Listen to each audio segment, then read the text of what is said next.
Good morning class. Shri Deepchand Chaudhary Mahavidyalaya से आज BA final में हमें हाइपोथेसिस समझनी है।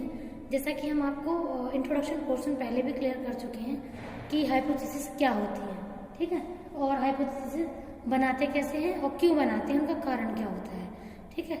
तो ये हम सभी आपको पहले ही बता चुके हैं और आज भी डिफाइन करेंगे कि हाइपोथेसिस जो है वो एक ऐसा एक तरीके से हाइपो मीन्स छोटा, ठीक है, और थीसिस मतलब वाक्य, ठीक है। अगर कोई ऐसा कथन किया जा रहा है जो भविष्य के बारे में हो, ठीक है, और छोटा सा कथन हो, ठीक है, तो दोनों ही कथन जो है वो कथन मतलब एक वाक्य जो होता है वो हमारा हाइपोथेसिस या स्मॉल वर्ड में जो अपन लोग एक सेंटेंस क्रिएट करते हैं जो फ्यूचर को डिफाइन करने की कोशिश करता है, उसे हाइपोथेसिस कहते हैं, ठीक है। तो पहला है आपका साधारण परिकल्पना, ठीक है। इसमें जो टाइप है आपके परिकल्पना के प्रकार में, तो फर्स्ट है आपका साधारण परिकल्पना। तो सिंपल अगर हाइपोथेसिस की बात करें तो सिंपल सी बात, इसमें जैसे मान लीजिए ग्रामर में आपके नॉर्मल सी बात करते हैं ना पॉजिटिव फैक्टर की, जैसे अपन लोग नाउन में, तो ऐसे इसकी बात करते हैं हम लोग साधारण परिकल्पना। सिंपल सा वाक्य बनाएंगे कि ऐसा हमें लग रहा है कि ऐसा भविष्य में हो सकता है, ठीक है, तो वो ये आपका साधारण वाक्य हो गया। इसमें अपन लोग ज्यादा चीजों को लेते नहीं है, केवल एक आई भी लेंगे और एक डी भी लेंगे और उन्हीं आई बी और डी बी के बेस पे अपन लोग सिचुएशन को पूरा डिफाइन कर देते हैं, ठीक है। नेक्स्ट है आपका विषम परिकल्पना, कॉम्प्लेक्स हाइपोथेसिस। तो कॉम्प्लेक्स हाइपोथेसिस वो होती हैं जिसमें हम बहुत सारे आई बी लेते हैं और बहुत सारे डी बी लेते हैं और बहुत सारे आई बी और डी बी के अकॉर्डिंग हम बहुत सारी हाइपोथेसिस क्रिएट करते हैं, तो वो कॉम्प्लेक्स हाइपोथेसिस कहला जाती हैं, ठीक है। जैसे अगर मान लीजिए हमारे लिए बिल्कुल सिंपल अगर हम बात कर रहे हैं, ठीक है, कि अगर मान लीजिए हमने एक आई बी लिया और एक डी बी लिया, तो ये तो हो गया बहुत सिंपल, क्यों? क्योंकि हमें केवल इसका इम्पैक्ट इस पर देखना है, ठीक है। तो ये आपको क्या जाएगा, ये आपका आ जाएगा सिंपल हाइपोथेसिस। लेकिन अगर हमने मान लीजिए एक आई बी, फिर दो आई बी, तीन आई बी और फिर चार आई बी, ठीक है। अब इसके बाद हमें डी बी लिए, डी बी, एक डी बी, फिर दो डी बी, तीन डी बी और फिर चार डी बी, ठीक है। अब इसका इम्पैक्ट हमें इस पर भी देखना है, इसका इम्पैक्ट इस पर भी देखना है, इसका इम्पैक्ट इस पर भी देखना है और इसका इम्पैक्ट इस पर भी देखना है। तो ये कितने हो गए, एक आई बी के लिए चार डी बी हो गए, यानी कि चार हाइपोथेसिस।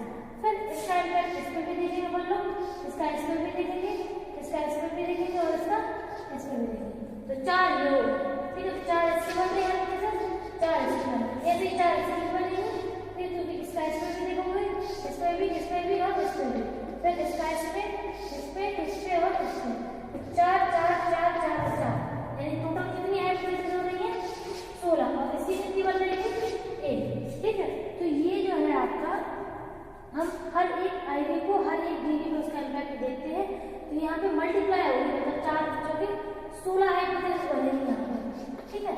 और यहाँ पे कितनी बनेगी हाइपोथेसिस, केवल 1, ठीक है। तो ये हो गई बिल्कुल, इसीलिए इसे बोलते हैं मतलब सिंपल हाइपोथेसिस और इसको बोलते हैं कॉम्प्लेक्स हाइपोथेसिस। क्यों?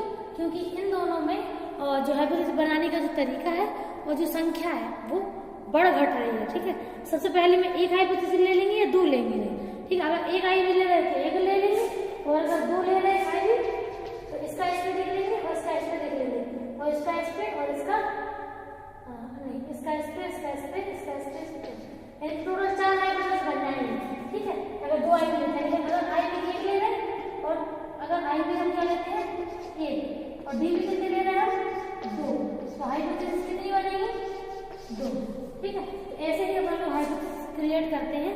जितने भी हम आई बी लेते हैं और जितने हम डी बी लेते हैं, तो आई बी और डी बी का आपस में मल्टीप्लिकेशन और उनका जो रिलेशनशिप है वो चेक करते हैं, हम उसका कोरिलेशन चेक करते हैं, ठीक है। तो ये हो गया आपका कॉम्प्लेक्स हाइपोथेसिस। नेक्स्ट है आपका यूनिवर्सल हाइपोथेसिस। तो ऐसी हाइपोथेसिस बनाते हैं हम इसमें जिसका जो फैक्टर है वो ऑल ओवर वर्ल्ड में देखा जाता है, मतलब उसमें कोई भी फेरबदल कहीं पे भी नहीं होता है, ठीक है। ना तो कल्चर के अकॉर्डिंग, ना सोशल के अकॉर्डिंग, ठीक है, ना उनके वातावरण के अकॉर्डिंग, ठीक है, एनवायरनमेंट के अकॉर्डिंग। तो अगर ऐसी कोई हाइपोथेसिस बन रही है जिसमें ऑल ओवर वर्ल्ड को अपन उसमें रख सकते हैं, तो वो अपन लोग रखेंगे यूनिवर्सल हाइपोथेसिस। और लास्ट है आपका एग्जिस्टेंशियल, ठीक है। तो अस्तित्व मतलब जिन चीजों का अस्तित्व अगर हम चेक करना चाहते हैं तो वो ऐसा नहीं है कि कहीं कम होंगी कहीं ज्यादा होंगी, ठीक है, लेकिन होंगी जरूर। तो यहाँ पे अपन लोग आई बी और डी बी उस हिसाब से अपन लोग करते हैं। अब हम बात करते हैं मेन हाइपोथेसिस की। ये तो है आपकी बिल्कुल जैसे नॉर्मल हाइपोथेसिस बनाने का तरीका होता है उसके फॉर्म में। उनकी बात करते हैं, हम बात करते हैं पॉजिटिव, नेगेटिव और नल हाइपोथेसिस की। ठीक है, तो पॉजिटिव हाइपोथेसिस वे हाइपोथेसिस कहलाती हैं जिसमें जो वाक्य है वो फुल धनात्मक होता है। मतलब एक अगर चीज बढ़ रही है दूसरी बढ़ेगी, और तो उसका अपन बता रहा है कि अगर इसके बढ़ने के साथ साथ ये भी बढ़ती है तो धनात्मक हाइपोथेसिस है। ठीक है, लेकिन अगर बात करेंगे अगर एक बढ़ेगी दूसरी घटेगी तो वो नकारात्मक हाइपोथेसिस है। ठीक है, तो ये होता है। और थर्ड है ना तो किसी एक की बढ़ने से दूसरी बढ़ रही ना घट रही। ठीक है, तो वो होती है नल हाइपोथेसिस। ठीक है, तो जैसे अगर हम बात करें इसकी पॉजिटिव हाइपोथेसिस की, इसका जैसे एग्जाम्पल लेते हैं। जैसे मान लीजिए ये है एक्स और ये है वाई। ठीक है, तो ये हो गया 0। ठीक है, अब इसकी तरफ बढ़ रहे हैं 1 2 3। ठीक है, तो अगर मान लीजिए जैसे मान लीजिए अगर इसको ले ले वाला एज और इसको ले लेते हैं आपका क्या बोलते हैं आंखों की रोशनी कमजोर होना, आई साइड वीक,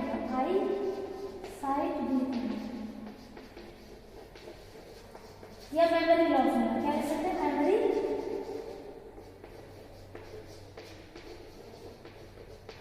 लॉस। ठीक है, अगर मान बात करें एज होने के साथ साथ मेमोरी लॉस होती है तो ये क्या होगा, इसमें क्या होगा पॉजिटिव कोरिलेशन। ये भी बढ़ रहा है साथ में ये भी बढ़ रहा है।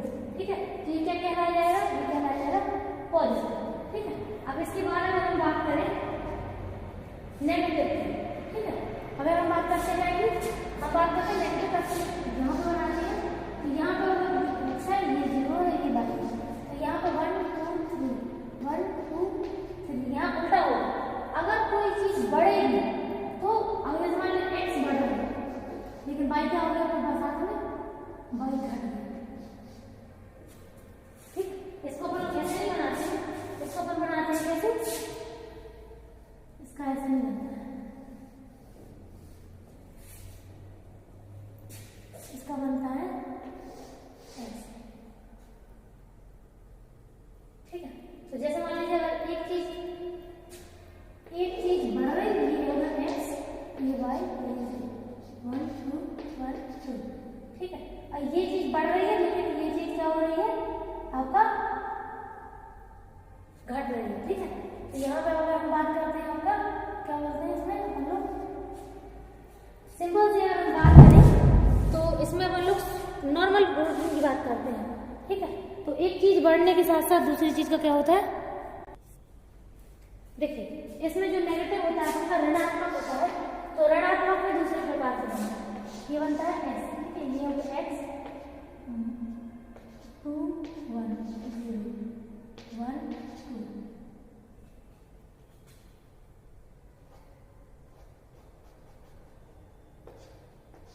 वाई। ठीक है, जैसे मान लीजिए अगर ये चीज बढ़ रही है और ये चीज क्या हो रही है घट रही है। ठीक है, तो इसे क्या बोलते हैं नेगेटिव। जब एक चीज बढ़ने के साथ साथ दूसरी चीज घटती है उसे नेगेटिव बोलते हैं। और नल हाइपोथेसिस में ना तो कोई चीज बढ़ती है और ना ही कोई चीज घटती है। ठीक है, तो ये दोनों ही चीजें साथ में हम लोग लेके देख सकते हैं। ठीक है, तो पॉजिटिव में एक फैक्टर बढ़ने के साथ साथ दूसरा फैक्टर बढ़ता है। जैसे उम्र बढ़ने के साथ साथ बाल झड़ देना शुरू होते हैं, बाल सफेद होना शुरू होते हैं, तो ये प्लस हो रहा है, घट नहीं रहा है कोई चीज। ठीक है, आंखों की रोशनी कम हो रही है, तो आंखों की रोशनी कम होना एक माइनस पॉइंट है, तो यहाँ पे उम्र बढ़ना और आंखों की रोशनी कम होना नेगेटिव कोरिलेशन है। ठीक है, नेगेटिव हाइपोथेसिस बना सकते हैं इसमें अपन लोग कि उम्र बढ़ने के साथ साथ आंखों की रोशनी कमजोर या याददाश्त कमजोर होती है, तो यहाँ पे कमजोर होना मतलब माइनस होना। ठीक है, तो नेगेटिव हो रहा है। लेकिन जब एक चीज बढ़ेगी दूसरी भी चीज बढ़ रही है, जैसे मान लीजिए आंखों की क्या बोलते हैं उम्र बढ़ने के साथ साथ बाल सफेद ज्यादा होना। ठीक है, तो ये भी होता है, तो ये पॉजिटिव हाइपोथेसिस का पार्ट बनने से बना सकते हैं। ठीक है, थर्ड है आपका नल में। तो नल में एक चीज बढ़े चाहे घटे उसका दूसरी चीज पे कोई भी असर नहीं पड़ता है, तो उसे अपन लोग कहते हैं ऋणात्मक यानी शून्य यानी कि नल हाइपोथेसिस। ठीक, अब इसकी बात करते हैं हम विशेषताओं की बात। ठीक है, तो जब हम बात करते हैं हाइपोथेसिस बनाने की, तो हाइपोथेसिस की कुछ विशेषताएं होती हैं। जैसे पहली है प्रमाणिकता। अगर कोई भी हाइपोथेसिस क्रिएट हो रही है तो हाइपोथेसिस में इतनी हिम्मत होनी चाहिए कि हाइपोथेसिस जो है क्या बोलते हैं वो सभी जगह हम प्रमाणित कर पाए। ठीक है, हमें ऐसी हाइपोथेसिस क्रिएट करनी चाहिए कि जो हम हर जगह प्रमाण उसके दे पाए। ठीक है, नेक्स्ट है आपका परीक्षण योग। ऑब्वियस है हाइपोथेसिस बन रही है तो वो परीक्षण तो उसका हो ही जाना चाहिए, क्योंकि अगर कोई भी मुंह से कोई वाक्य बोला जाता है तो उसको परीक्षण हम नहीं कर सकते हैं, लेकिन अगर जो साइंटिफिकली जो चीज बोली जा रही है तो उसकी परीक्षण हम दे सकते हैं। नेक्स्ट है निष्कर्षों का प्रस्तुतिकरण। तो वैसे अगर रिसर्च होगी, हाइपोथेसिस सही बन रही है तो निष्कर्ष भी सही निकलेंगे, ठीक है। और उसके बाद जो रिजल्ट आएगा चौथे पॉइंट में हम उसके रिजल्ट को भी स्पष्टीकरण कर सकते हैं, ठीक है। तो ये दोनों चीजें एक दूसरे के साथ चलती हैं। विशेषताएं जो हैं वो विशेषताएं बहुत सारी होती हैं, जैसे वस्तुनिष्ठता भी हो गई है, सार्वभौमिकता भी हो गई, ठीक है, सामान्यीकरण है, ये सब विशेषताएं ही होती हैं। लेकिन यहाँ पर कुछ मेन विशेषताओं की हम यहाँ पे बात की है जो हमें मोस्टली एक हाइपोथेसिस में होनी चाहिए। अगर हाइपोथेसिस बना रहे हैं तो वो प्रमाणित भी होनी चाहिए, उसका हम टेस्ट भी कर पाए, ऐसे योग्य भी हो, उसका जो रिजल्ट उससे जो निकल रहा है, जो निष्कर्ष निकल रहा है वो उसके मैच करें उससे, ठीक है, अलग ना भागे, और लास्ट में हम उसका व्याख्यान भी दे सकें, ठीक है। Okay, thank you.